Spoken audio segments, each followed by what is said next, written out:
Once upon a time, on a small farm in Missouri, there lived a young girl named Mackenzie. Her father, Jack, referred to her as Mac. Because of the death of her mother, Mac and her father struggled to maintain a substantial income. Her father was a proud man who refused to ask for help despite his lack of money. The small family had been on the brink of bankruptcy and living meal by meal for 3 years. This all changed when the 12-year-old girl encountered something very magical. One day, when Mac was strolling around town looking for someone to purchase her llama, she came across a tall stranger dressed in all black. He was new to town, for Mac had never seen this stranger before. Mac, being in his hand he held a small red velvet pouch with unknown contents. Mac, being a curious girl, approached the stranger, asking, "Hello, sir. Welcome to Smallville, Missouri. What brings you here?" "I come from a magical kingdom to the west called California. Sadly, we do not have llamas but instead grow magical beans that lead to undiscovered lands full of wealth and fortune," said the mysterious man. With her attention rising, Mac sassily exclaimed, "Really? Why should I believe you? I don't even know you." The man, still cool, calm, and collected, replied, "Well, judging by the looks of you, it seems you are very poor and would benefit from these beans. I am willing to offer a few of my beans in return for your llama. Trust me, this is a very good deal. So, is it deal or no deal?" Despite her lack of trust for people, Mac knew her family could be saved by these beans. This was the only way to protect her father from hunger. She replied, "I'll take them in exchange for my llama, but if I find out that this land you speak of does not offer me wealth or prosperity, I will find you and take back my dearest llama." Beans in hand, she happily skipped home to tell her father the great news.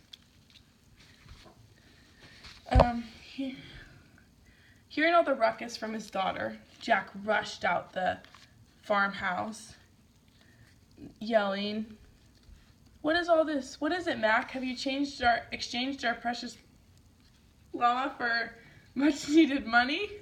"Father, you will not believe the deal I struck with a stranger." Tell me. Could it be gold?" "No, Father, even better. 3 magic beans that lead to wealthy lands."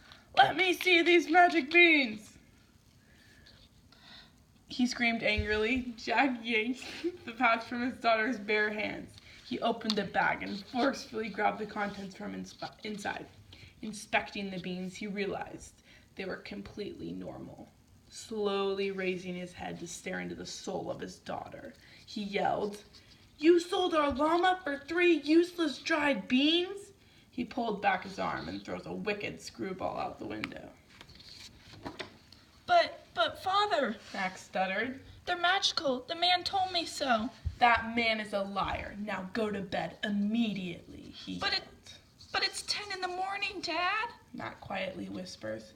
"Go to bed," her dad screams. The following morning, Mac awoke to a magical green beanstalk outside her window.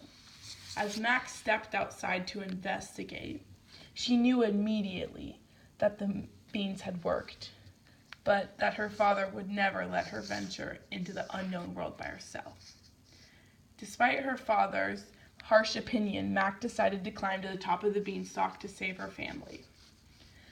The climb was difficult, and the beanstalk was slippery, and Mac almost fell to her death many times.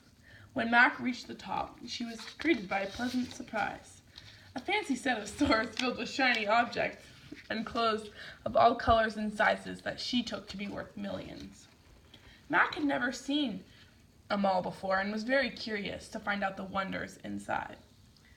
But instead, when she walked in the first store labeled Abercrombie & Fitch, she was met by 3 gorgeous, blonde, blue-eyed girls with rude, evil glares on their face. "Ew, who is that?"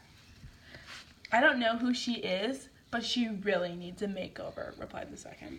"Yeah, who does she think she is?" ended the third. Mac, new to the hierarchy of teenage girls, was appalled by the rudeness of the 3. Yet she knew she needed to get on their good side if she wanted to bring anything back to her father. "Sorry, I'm new here, but I heard that there was treasure in this kingdom, and my family barely has enough money to put food on the table. She timidly told them. Well, I'm Brittany, and these are my BFFs, Bethany and Brooke. But you better hurry up because if you don't get to the beanstalk in 3 hours, you'll become a teen like the rest of us, she cautioned. Don't worry, it's not so bad. We'll be nice. Bethany snickered. Where should I go get the most money? Mac asked. There's Tiffany & Co. That's where I got my bracelet from, Brooke told her. Can you take me there? Questioned Mac. I mean, I guess, but you need a makeover first, replied Brittany. When Mac stepped out of the store 2 hours later, she looked like a completely different person. Gone was the dull, rowdy brown hair and instead replaced by vibrant platinum brown. She was wearing a tight miniskirt with 6-inch stilettos.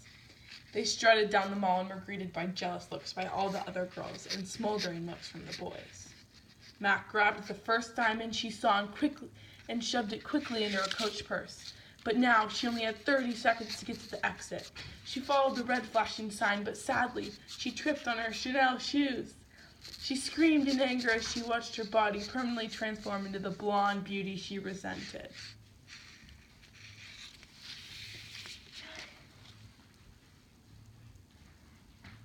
Her father